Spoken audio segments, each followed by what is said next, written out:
जागो जागो जागो और जानो कल की नाम, जागो दुनिया वालों और जानो कल की नाम। बिना नाम जाने, बिना नाम जाने न होगा कल्याण। जागो जागो जागो और जानो कल की नाम, जागो दुनिया वालों और जानो कल की नाम।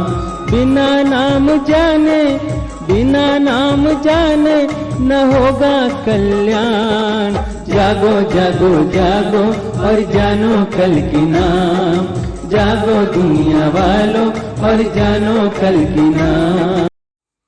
हे मनुष्य, त्रेता युग में भगवान राम ने कर दी इस बात की घोषणा कि कलयुग में लोगों का उद्धार किस प्रकार होगा, क्या उपाय करने से होगा, कौन सा साधन अपनाने से होगा। भगवान श्री राम ने त्रेता युग में हनुमान जी से कहा था, हनुमान प्रभु, तुमने दीर्घकाल तक जीवित रहने की प्रतिज्ञा की थी। प्रभु, सो हे हरीश्वर, जब तक संसार में मेरी कथाओं का प्रचार रहे तब तक तुम भी मेरी आज्ञा से धरती पर रहोगे। जो आज्ञा। तुम कलयुग के अंत में होने वाली प्रलय तक रहकर मेरी कथा का प्रचार करोगे। जो आज्ञा। हे पवन पुत्र, कलयुग में धर्म का केवल एक ही चरण रह जाएगा, अतः उस समय भक्तों को तुम्हारी सहायता की विशेष आवश्यकता होगी। जो आज्ञा। क्योंकि कलयुग में केवल हरि नाम कीर्तन ही मोक्ष का सुलभ मार्ग होगा। जो आज्ञा। सभी धर्म ग्रंथ यह कहता है कि कलयुग में केवल भगवान श्री कल की नाम के संकीर्तन से ही लोग भव से पार उतर जाएंगे। कलयुग केवल नाम आधारा, सुमरि सुमरि नर भव से पारा। लेकिन प्रश्न यह उठता है कि भगवान कल्कि का नाम बताएगा कौन। त्रेता युग में श्री हरि का नाम क्या होगा यह केवल महर्षि वाल्मीकि जी ही जानते थे। द्वापर युग में श्री हरि का नाम क्या होगा यह केवल गर्ग ऋषि जी ही जानते थे। ठीक उसी प्रकार इस कलयुग में श्री हरि का नाम क्या होगा यह बात केवल दो ही व्यक्ति जानते हैं। पहला है ईश्वर पुत्र आदि श्री अरुण और दूसरा है हनुमान जी। हनुमान जी तो लोगों के सम्मुख अब तक प्रकट हुए नहीं, परंतु ईश्वर पुत्र आदि श्री अरुण लोगों के सम्मुख आ चुके हैं। यदि आप ईश्वर पुत्र आदि श्री अरुण के शरण में जाएंगे तो वो आपको कल्कि नाम दान में देंगे, जिनके नाम का संकीर्तन करने से आप भव से पार हो जाएंगे। हे मनुष्य, त्रेता युग में भगवान श्री हरि विष्णु का अवतार हुआ, जो 12 कला के अवतार थे, जिनका नाम था रामचंद्र। उन्होंने हनुमान जी को बुलाकर कहा कि तुम पृथ्वी पर अंत समय तक रहना। क्यों? क्योंकि कलयुग में हमारे भक्तों को तुम्हारी सहायता की जरूरत पड़ेगी। कलयुग में भव से पार होने का एकमात्र सरल उपाय है हरि नाम का संकीर्तन। कलयुग में केवल मेरा नाम ही उद्धार का एकमात्र उपाय होगा। उन्होंने तो सर्वप्रथम गणेश की पूजा करने के लिए नहीं कहा और न शंकर जी की पूजा करने के लिए कहा और न मूर्ति पूजा करने के लिए कहा। उन्होंने तो कहा कि कलयुग में भव से पार होने का एकमात्र सरल उपाय है हरि नाम का संकीर्तन। तो भला आप सर्वप्रथम गणेश जी की पूजा क्यों करते हैं, या फिर और दूसरे अन्य अन्य देवी देवताओं की पूजा क्यों करते हैं, और आप मूर्ति पूजा क्यों करते हैं? पद्म पुराण पाताल खंड शीर्षक नाम कीर्तन की महिमा, भगवान के चरण चिन्हों का परिचय तथा प्रत्येक मास में भगवान की विशेष आराधना का वर्णन। पेज नंबर 565 में पार्वती जी ने महादेव जी से पूछा कि हे कृपा निधे, विषय रूपी ग्राहों से भरे हुए भयंकर कलयुग के आने पर संसार के सभी मनुष्य पुत्र, स्त्री और धन आदि की चिंता से व्याकुल रहेंगे। ऐसी दशा में उनके उद्धार का क्या उपाय है, यह बात बताने की कृपा कीजिए। तब महादेव जी ने पार्वती जी को जवाब दिया, देवी, कलयुग में केवल हरि नाम ही संसार समुद्र से पार लगाने वाला है। महादेव जी ने केवल श्री हरि नाम को ही संसार समुद्र से पार लगाने वाला कहा। उन्होंने न तो अपने पुत्र गणेश की पूजा करने के लिए कहा और न ही स्वयं अपना नाम रटने के लिए कहा और न ही मूर्ति पूजा करने के लिए कहा और न किसी और दूसरे देवी देवता की पूजा करने के लिए कहा और न तुलसी माता या संतोषी माता या पीपल की पूजा करने के लिए कहा और न केला की पूजा करने के लिए कहा। जरा सोचो, उन्होंने कहा क्या?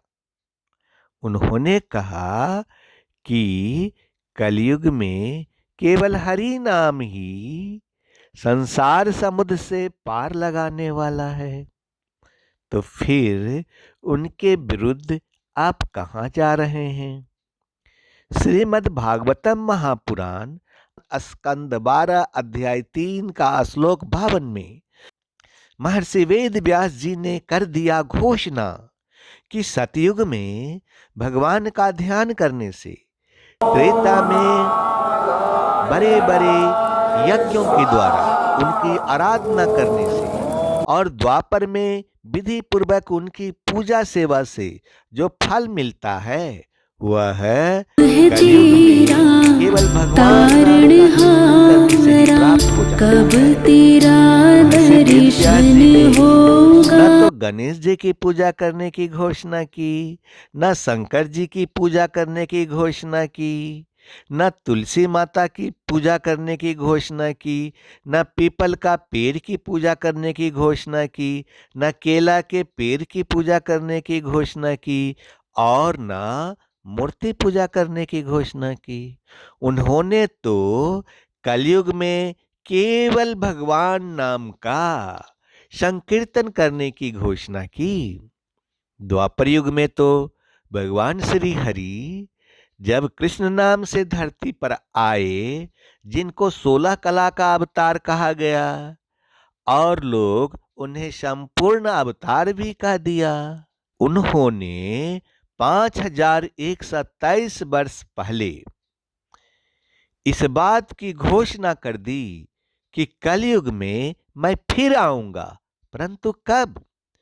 उन्होंने इस बात की भी घोषणा करते हुए गीता अध्याय 4 के श्लोक 7 में कहा कि जब जब धर्म की हानि और अधर्म की वृद्धि होगी, तब तब ही मैं अपने रूप को रचूंगा और साकार रूप से लोगों के सम्मुख प्रकट होऊंगा। उन्होंने न तो गणेश की पूजा करने के लिए कहा, न तो शंकर जी की पूजा करने के लिए कहा, न तो तुलसी माता की पूजा करने के लिए कहा, न तो पीपल की पूजा करने के लिए कहा, न तो केला के पेड़ की पूजा करने के लिए कहा। और ना ही मूर्ति की पूजा करने के लिए कहा। उन्होंने तो गीता अध्याय 7 के श्लोक 23 में यह घोषणा कर दी कि जो सकाम भक्त दूसरे देवताओं को पूजते हैं उनका पूजन अविधि पूर्वक है। अब जरा आप ठंडे दिमाग से सोचिए कि जब पूजा ही विधि पूर्वक नहीं है तो उस पूजा का फल क्या मिलेगा? अच्छा मिलेगा या बुरा मिलेगा? हे मनुष्य, अब आप मेरी बात ध्यान से सुनो। सतयुग में मूर्ति पूजा नहीं होती थी। श्रीमद् देवी भागवत स्कंद 6 अध्याय 10 से 13 पेज नंबर 414 में यह घोषणा कर दी कि सतयुग में ब्राह्मण वेद के पूर्ण विद्वान थे। सतयुग में लोग निरंतर भगवती जगदम्बा की आराधना करते थे, गायत्री के ध्यान, प्राणायाम, माया बीज अर्थात ओम का जप किया करते थे। त्रेता युग में लोग मूर्ति पूजा करने लगे। उस समय जब धर्म का एक अंश नष्ट हो गया और धर्म केवल 3 अंश ही बच गया। श्रीमद् भागवतम महापुराण स्कंद 7 अध्याय 14 का श्लोक 39 में महर्षि वेद व्यास जी ने इस बात की कर दी घोषणा कि त्रेता युग में जब विद्वानों ने देखा कि मनुष्य परस्पर एक दूसरे का अपमान करते हैं, तब उन लोगों ने उपासना की सिद्धि के लिए भगवान की प्रतिमा की प्रतिष्ठा की और तब से शुरू हो गई मूर्ति पूजा। द्वापर युग में तो मूर्ति पूजा बड़ा ही जोर तोर से होने लगा। कलयुग में मूर्ति पूजा का बढ़ावा राजा ब्रजनाभ ने दिया। इस कार्य को अंजाम देने में राजा परीक्षित और शांडिल्य ऋषि दोनों सबसे आगे थे। श्रीमद् भागवतम महापुराण महात्म्य अध्याय 2 का श्लोक 1 से 6 में महर्षि वेद व्यास जी ने यह घोषणा कर दी कि शांडिल्य मुनि ने राजा परीक्षित तथा राजा ब्रजनाभ को आदेश दिया कि तुम अपने मनोरथों की सिद्धि के लिए मेरे आदेश का पालन करो। तदंतर अर्थात इसके बाद महाराज परीक्षित ने इंद्रप्रस्थ और दिल्ली से हजारों बड़े बड़े सेठों को बुलाकर मथुरा में रहने के लिए जगह दिया। इसके अतिरिक्त सम्राट परीक्षित ने मथुरा मंडल के ब्राह्मणों तथा प्राचीन वानरों को, जो भगवान के बड़े ही प्रेमी थे, बुलवाया और उन्हें आदर के योग्य समझकर मथुरा नगरी में बसाया। इस प्रकार राजा परीक्षित की सहायता और महर्षि शांडिल्य की कृपा से ब्रजनाभ ने क्रमशः उन सभी स्थानों की खोज की जहां भगवान कृष्ण अपने प्रेमी गोपिकाओं के साथ नाना प्रकार की लीलाएं करते थे। लीला स्थानों का ठीक ठीक निश्चय हो जाने पर उन्होंने वहाँ की लीला के अनुसार उस स्थान का नामकरण किया। भगवान के लीला विग्रहों की स्थापना की तथा उन स्थानों पर अनेकों गांव बसाए। स्थान स्थान पर भगवान के नाम से कुंड और कुएं खुदवाए, कुंज और बागीचे लगवाए, शिव आदि देवताओं की स्थापना की। गोविंद देव, हरिदेव आदि नामों से भगवद विग्रह स्थापित किए। इन सब शुभ कर्मों के द्वारा ब्रजनाभ ने अपने राज्य में सब ओर एकमात्र श्री कृष्ण भक्ति का प्रचार किया।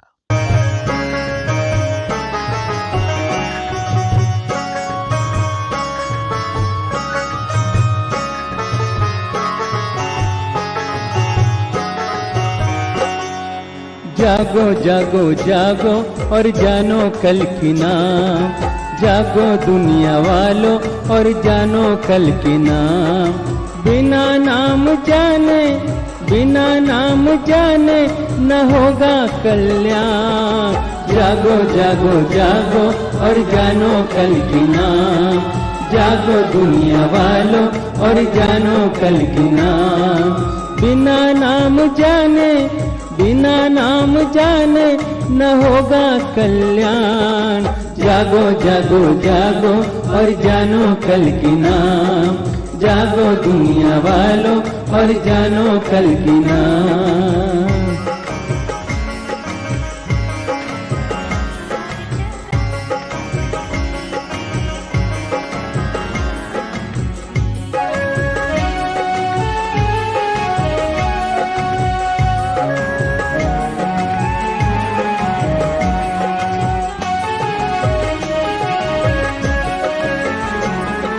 संसार में सारे झूठे हैं नाते,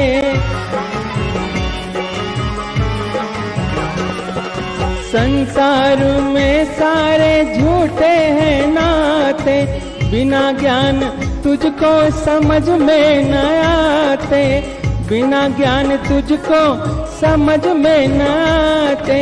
कर्मों से अपने बना है गुलाम। जागो जागो जागो और जानो कल की नाम, जागो दुनिया वालों और जानो कल की नाम।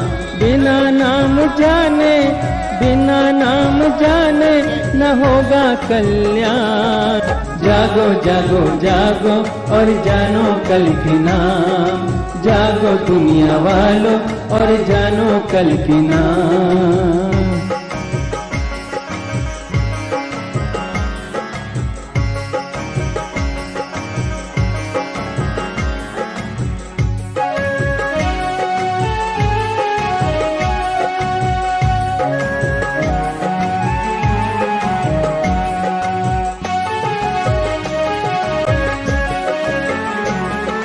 रामायण गीता की है सत्यवाणी, ओ रामायण गीता की है सत्यवाणी। बिना नाम जाने न तर सकता प्राणी, बिना नाम जाने न तर सकता प्राणी।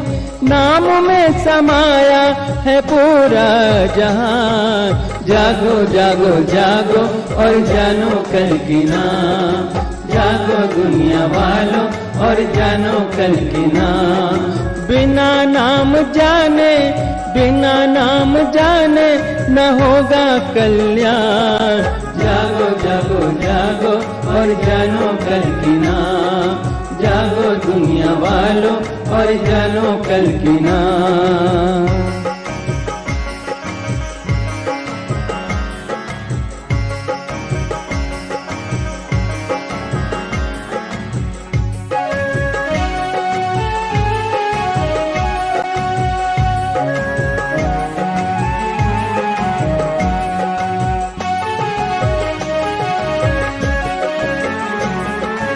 कल्कि का नाम आदि शिर ने बताया,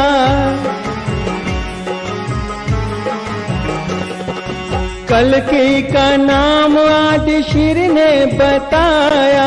ईश्वर पुत्र अरुण बन के पृथ्वी पे आया, ईश्वर पुत्र अरुण बन के पृथ्वी पे आया। सारे जगत को दिया कल्कि का ज्ञान। जागो जागो जागो और जानो कल की नाम, जागो दुनिया वालों और जानो कल की नाम। बिना नाम जाने, बिना नाम जाने ना होगा कल्याण। जागो जागो जागो और जानो कल की नाम, जागो दुनिया वालों और जानो कल की नाम।